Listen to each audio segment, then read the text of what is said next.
Good morning sa iyo. Kamusta ka na? Buhay lang. Bagong gising. Saan nga po kayo ngayon, sir? Saan po sa Sorsogon? Sorsogon. Okay. Binata ho ito, no?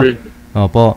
Binata ho ito. Kamusta ho kayo nang nakausap po ninyo nung siguro mga 3 months ago na? Kamusta ho kayo? So, nakita ko yung kausap ko yung si ano doon sa live. Ano, panood mo dito? Sumali siya ulit. Yung nakausap na yung dati ay yung army.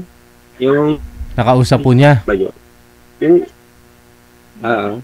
Hindi, kayo po. yung masik sa Kayo ho, kamusta ho kayong dalawa? Sino po? Ni Ami, itong nakausap niyo po. Wala pong taon tapos Ha? ini pag-tap ng live tapos na din. Ah, okay. After niyo mag-usap dito, wala na. Sige. Nag-commit ako nung yung kausap niya ay yung army. Nag-commit pa ako dun eh. Ah, anong comment? Masipag. Ano pong comment niyo?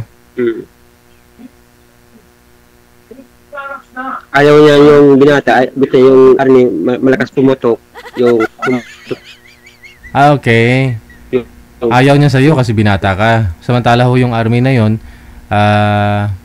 ano na, hiwalay, no? Uy, wala na ho, sir. Yan po siguro isang rason ba't ho ayaw ni ma'am sa'yo kasi mahina po signal mo. Laki-laki po ng kinikita mo dyan. Malawak po yung farm mo. May tindahan ka pa. Tapos, dapat nagpakabit ka na ng wifi. Ano buwan ba yun? Wala na. Siyempre, yung pag malayo kayo ng nakausap mo, tapos kung mahina naman yung signal mo, paano kayo mag-usap ng maayos noon? Malayo na nga po kayong dalawa. Signal po talagang puhunan, sir. Ha? Signal. Malaki yung grocery store mo, tapos ilang hektarya yung kalupaan mo. Pag dito sa bahay, Wi-Fi po ngayon, nasa bahay ka. Wi-Fi po yung gamit mo ngayon.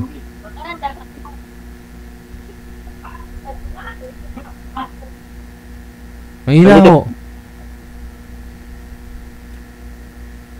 Wala. Manager? Pakialalay. Masih matumba. Kasi nung sumali ho kayo dito, sir, araw ho yun eh. Nalala ko eh, nung may afternoon edition tayo, nung sumali ka. Hapon pa lang, mukhang ating gabi na. Sumali ho kayo dito, alam ko, nakatagay ka nung time na yun eh. Siyempre, sino ba naman babae sa matinong makipag-usap kong lasing?